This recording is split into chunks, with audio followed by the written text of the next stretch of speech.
हिंदुस्तान में बहुत कम ही लोग होंगे जिन्होंने बचपन में ये छोटे छोटे बर्तनों के साथ नहीं खेला हो। हमारे साथ साथ हमारे किचन के बर्तन भी बड़े होते हैं ना, या यूं कह लीजिए कि इन बर्तनों के साथ साथ हम भी बड़े हो जाते हैं। फिर वो पुराना दादी का पतीला जो आज भी दिखता है तो मुस्कुराहट निकल जाती है, क्योंकि थोड़ा सा टेढ़ा है पर मेरा है। और वो बर्तनों से एक रिश्ता बन जाता है। आज उसी रिश्ते की बात करते हैं।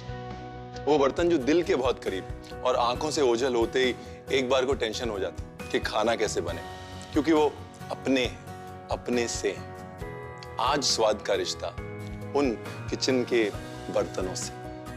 वेलकम टू घर सा यमी स्वाद का रिश्ता। सबसे पहले पतीला या हांडी हर घर में होती है। स्टील की भी होती है, लोहे की भी होती है, एल्युमिनियम की भी होती है, लेकिन जो पीतल वाली होती है ना, वो सबसे प्यारी होती है। नहीं, पुराने टाइम की बात है, जैसे ही घर में लड़की पैदा होती थी ना, तो उसके नाम के बर्तन जो इकट्ठे होने शुरू हो जाते थे और यहाँ पर उसका नाम गुदवा दिया जाता था कि भाई देखो, जब ये जाएगी तो एक पेटी भर के जाएगी, उसमें ये सारे बर्तन जाएंगे। तो पीतल का पतीला इसलिए स्पेशल होता है क्योंकि एक बार जुड़ता है तो फिर वो सोने जैसा होता है। चीज जुड़ गई तो जुड़ गई। अब पतीला स्पेशल है तो चीज भी स्पेशल होगी। तो मैं बना रहा हूँ कोल्हापुर का दूध सार। मीठा नहीं, नमकीन। और कोल्हापुर के 50 किलोमीटर बाहर एक जगह है राधानगरी। राधानगरी में बनता है ये दूध सार, बहुत स्पेशल है। उसके लिए धनिया, ये तिल, ये बड़ी इलायची, काली मिर्च और कोपरा, ये सारे मसाले तवे पे। तवा जो था मेरे बचपन का सबसे बड़ा दुश्मन था, क्योंकि दादी को देखा था हमेशा ऐसे तवे पे ऐसे रोटी लेती थी और कभी कपड़ा वपड़ा नहीं यूज किया, ऐसे हाथ से चलाती थी, हाथ से पलटती थी। तो हमें लगता था इसमें क्या है। मैं जाता था किचन में और ऐसे रोटी बनाने की प्रैक्टिस करता था तवा ऑन करके, तो कभी यहाँ पे निशान, कभी यहाँ पे निशान, कभी यहाँ पे निशान। तो उसके बाद जब स्कूल जाते थे तो बच्चे मजाक उड़ाते थे। एक बार पेरेंट टीचर मीटिंग होती है ना, तो उसमें मेरी टीचर ने मेरी मम्मी से पूछ लिया कि ये घर पे काम बहुत करता है क्या, आप लोग मतलब बच्चों से इतना काम मत कराया करो, जब भी आता है तो हाथ जले होते हैं। उस दिन से मेरा किचन में घुसना बंद हो गया।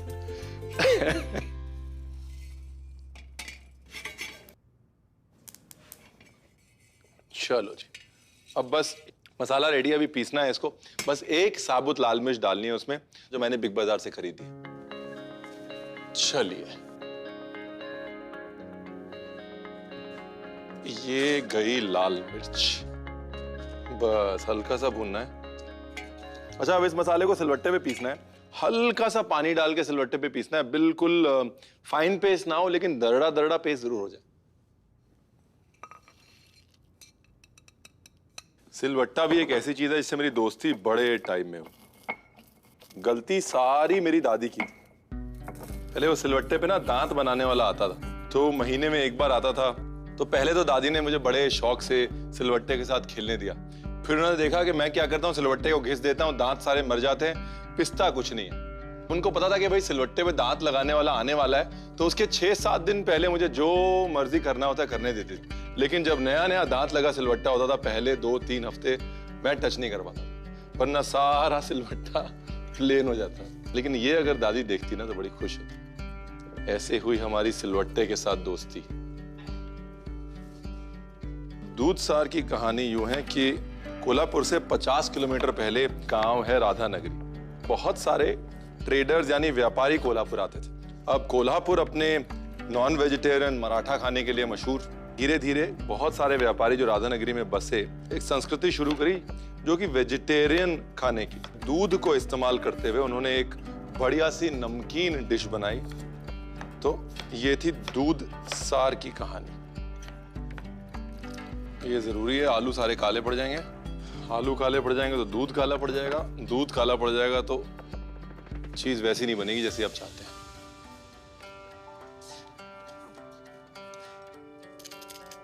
बारीक कटा हुआ प्याज,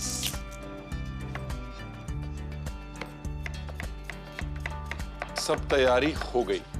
प्रभु का नाम लेके कार्यक्रम को आगे बढ़ाते हैं।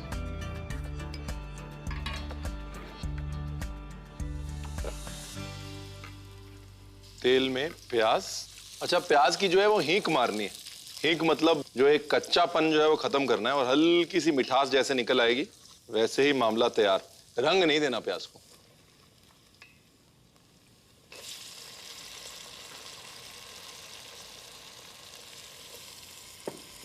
बस आलू की एक बार भाप निकाल दी, यानी कि हल्का सा उसको 30% पका लिया। उसके बाद ये कोल्हापुरी मसाला डाल दिया।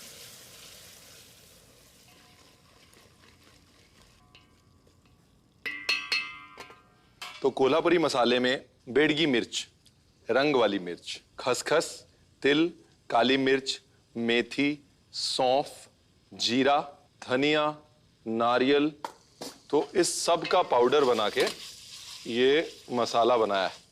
और अब ये जो हमारे मसाले का पेस्ट हमने बनाया था ना, वो सिलवट्टे से दोस्ती करने के बाद, वेरी नाइस, इट्स ब्यूटीफुल। अब मजे की बात यह है कि राधा नगरी में ना इस दूध सार में कच्चा दूध जाता है, एकदम भैंस का ताजा ताजा दुहा हुआ दूध, और उसमें ऐसे मलाई आ जाती है ऊपर। देखने वाली चीज होती है।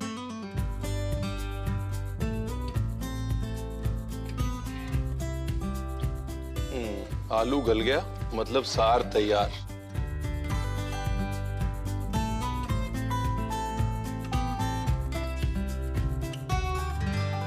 तो पहले तो एक कटोरी में दूध सार। हाँ, एक चीज और, नमक मत डालिएगा। नमक डालेंगे तो दूध फट जाएगा। कोल्हापुरी मसाला और इसके साथ में नमक।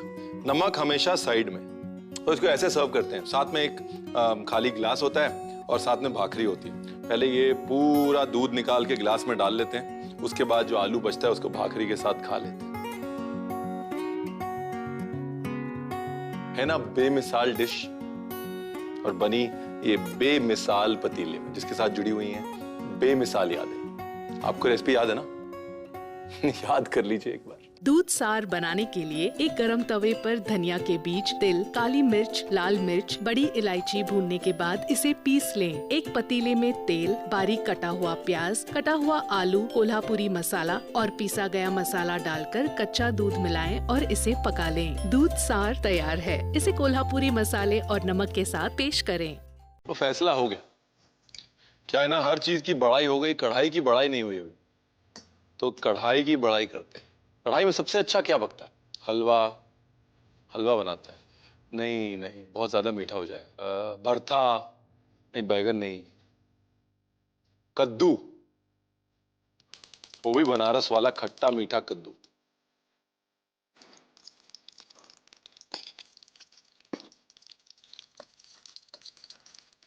अब अगर बात बर्तनों से रिश्ते की हो रही है तो इमाम दस्ता तो बहुत जरूरी है।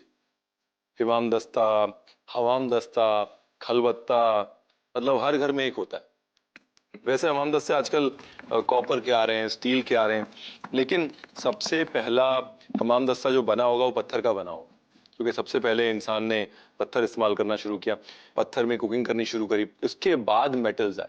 तो इसलिए पत्थर का इमाम दस्ता जो है ना, वो एक, अगर पुराने खाने से कनेक्ट करना हो तो घर पे एक पत्थर का इमाम दस्ता जरूर होना चाहिए।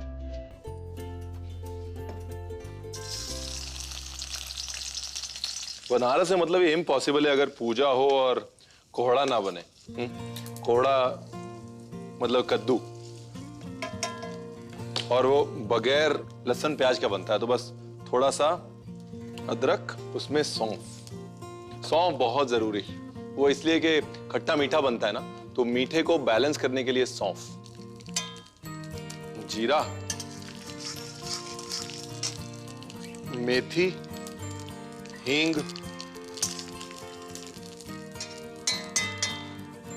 लाल मिर्च, हल्दी, और जैसे ही मसाला भुना थोड़ा सा पानी, थोड़ा भुना जीरा पाउडर, थोड़ा सौंफ पाउडर। ये जीरा, सौंफ, मेथी, वो एक किस्म का पंचफोड़न का जो टेस्ट है ना, जो कलकत्ता से बनारस तक आया है, वो इस कद्दू में दिखता है। और मेन जो जायका है वही है। चलिए,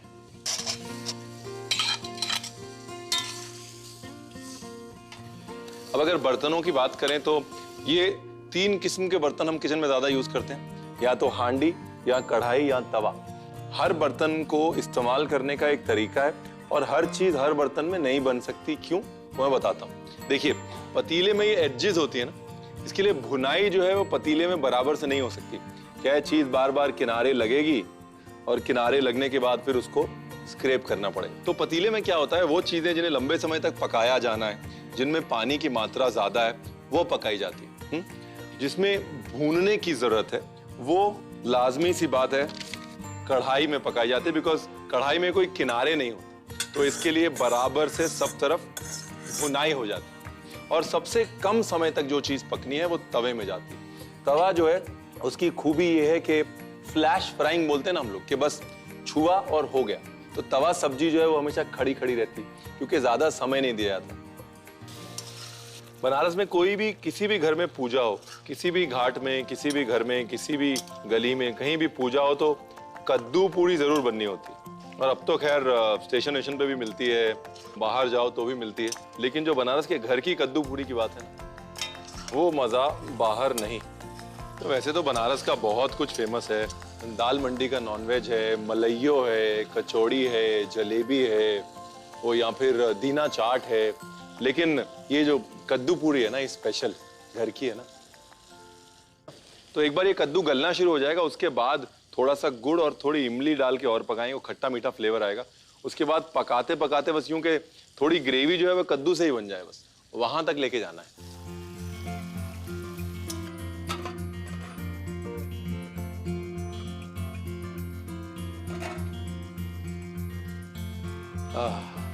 अब इसमें ये इमली का पानी, थोड़ा नमक और गुड़, इसको खट्टा मीठा करने के लिए। अच्छा, लाल मिर्च डालना जरूरी नहीं है, बहुत जगह लाल मिर्च नहीं भी डालते, तो सिर्फ हल्दी और ये जो पंचफोड़न के मसाले हैं वो।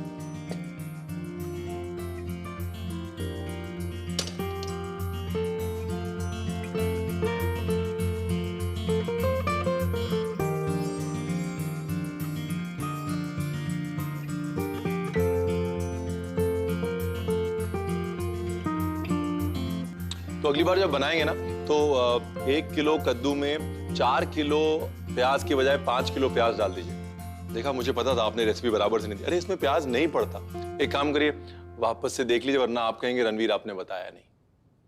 खट्टा मीठा कद्दू बनाने के लिए एक कढ़ाई में घी गरम करके उसमें पिसी अदरक, सौंफ, जीरा, मेथी, हींग, लाल मिर्च, हल्दी डालकर मसाला भून लें। इसमें थोड़ा पानी मिलाकर जीरा व सौंफ का बूरा डालें, कटा हुआ कद्दू मिलाएं और इसे पकने दें। इसमें थोड़ा पानी मिलाकर खट्टे मीठे स्वाद के लिए इसमें गुड़ का बूरा और इमली का पानी मिलाएं। खट्टा मीठा कद्दू तैयार है।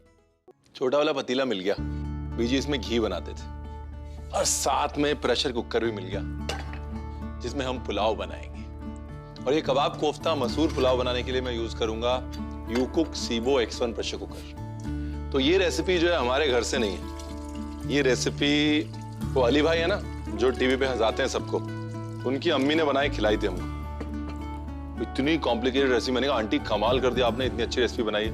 बोले कुछ नहीं बेटा, बस 20-25 मिनट बन जाती है। मैंने कहा 20-25 मिनट? तो बोली कुकर है ना। आंटी आपकी कुकर वाली रेसिपी आज पूरा हिंदुस्तान बनाएगा। तो सबसे पहले यखनी, पानी में दालचीनी, बड़ी इलायची, 2 तेज पत्ते और साबित काली मिर्च और हरी मिर्च, और ये लगभग 1 इंच टुकड़ा अदरक का। अब इसमें थोड़ा गोश्त डाल देंगे जायके के लिए, नमक। अब भाई जब तक यखनी बन रही है, एक सीटी मरवा देते हैं इसको। तो एक कीमे में अदरक लहसुन का पेस्ट, नमक, लाल मिर्च, हल्का सा जीरा पाउडर, धनिया पाउडर। यखनी की सीटी बज गई। धनिया बिल्कुल बारीक, बिल्कुल 0 नंबर।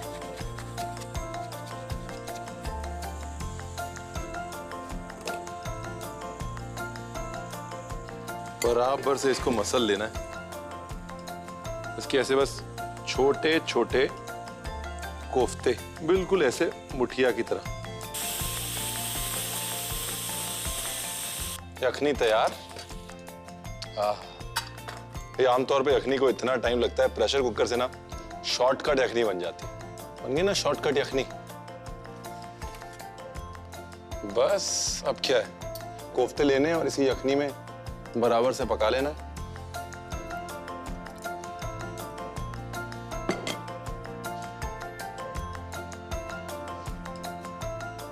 अच्छा, कोफ्तों को ना एक सीटी भी मार सकते हैं तो एकदम रसगुल्ले जैसे स्पॉन्जी और नरम हो जाएंगे। मेरे को कोफ्ते थोड़े चूई अच्छे लगते हैं तो इसके लिए मैंने सीटी नहीं मारी। चलिए, बची हुई यखनी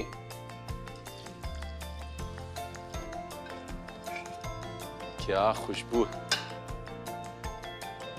कुकर की यखनी।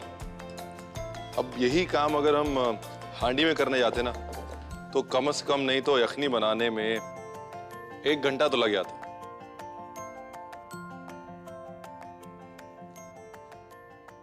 आहा,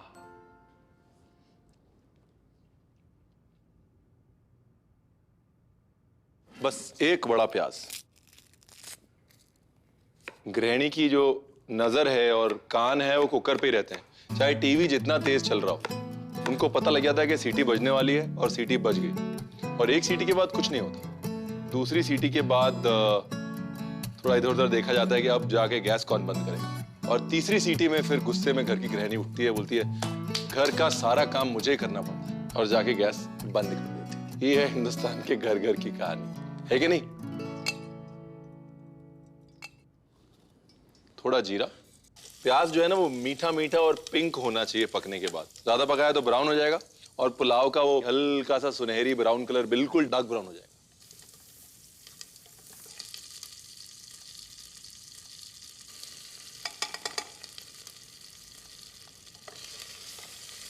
नमक, देखिए यखनी में नमक है इसलिए ज्यादा नमक नहीं डालना। हल्दी, थोड़ी सी लाल मिर्च, ये साबुत मसूर। जैसे अगर 1 कप चावल ले रहे हैं ना तो 1/4 कप साबुत मसूर। अंदाजन दाल जो है वो 4 गुना फूलती है और चावल 2 गुना। बराबर बराबर पकने के बाद दाल चावल चाहिए तो आधी दाल और 1 चावल। पकने के बाद दोनों समान हो जाएंगे। यहां पर हमको दाल पकने के बाद आधी चाहिए, इसके लिए 1/4 दाल और 1 चावल।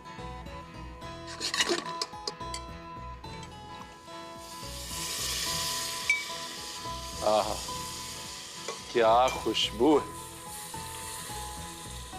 देखिए थोड़ा सा जो ब्राउन रंग है ना वो यखनी और यखनी के खड़े मसालों की वजह से आएगा। बाकी रंग जो सुनहरा हल्दी की वजह से और हल्का सा लाल जो है वो देगी मिर्च की वजह से। देखिए ये जाहिर सी बात है कि आंटी ने ये रेसिपी सीखी होगी अम्मी से या अपनी मदर इन लॉ से, और उसको फटाफट से कुकर के तौर पे कैसे ढाल दिया उन्होंने टाइम बचाने के लिए और उस टाइम में कुछ बेहतर करने के लिए, वो कमाल है। और कसर ना रह जाए। अभी कबाब को बराबर से पका के स्पॉन्जी करना है ना, तो ये गए कबाब। कहते हैं ना कि भाई जायका भरा हुआ है, ये वो है कि जायका छलक छलक के बाहर आ रहा है।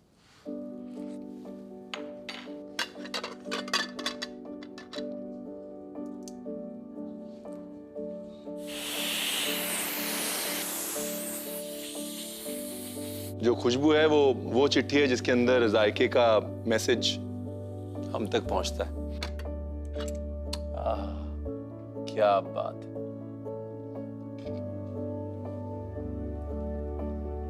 बराबर से यखनी जो है ना अंदर रची हुई है एकदम, बहुत बढ़िया, बहुत ही बढ़िया। अच्छा, पुलाव में जो है ना सेला चावल का सबसे बड़ा फायदा ये है कि सेला धीरे धीरे धीरे धीरे यखनी जो है पीता रहेगा। थोड़ा पुदीना धनिया तो बनता है ना, क्या है वो रणवीर बरार का कोई खाना बगैर धनिया के पूरा नहीं होता।